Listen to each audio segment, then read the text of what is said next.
The sale is really allowing GM to start 2014 afresh. It is no longer going to be known as Government Motors here in the States. It will have a chance to not only restructure how it pays its executives and whether or not it pays a dividend to shareholders, but it can also work on beginning to win back customers who might have been turned off from purchasing a GM vehicle because they disagreed with the bailout by the government. But what about the US taxpayer? The U.S. taxpayer does seem to be on the hook for this one for about $10 billion. There's no signs that the government is going to go after GM to try and reclaim that. They are walking away with a loss here.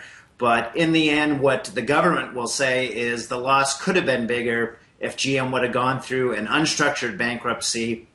You could have seen loss of jobs and a whole heck of a lot of problems, especially for the Midwest. Do you agree with that line of argument that this was ultimately the best outcome for GM? Because, as you say, it is in much better shape now.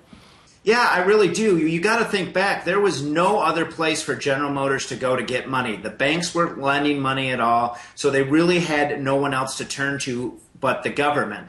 If you would have let GM go into a bankruptcy and that bankruptcy became problematic, then you would have had auto suppliers not getting paid, auto suppliers laying off people, and it would have just created this domino effect through the auto industry. And that industry employs a lot of people throughout the U.S., both in the Midwest and throughout the South. So any disruption to General Motors and also Chrysler would have, I guess, played out in a real bad way for the U.S.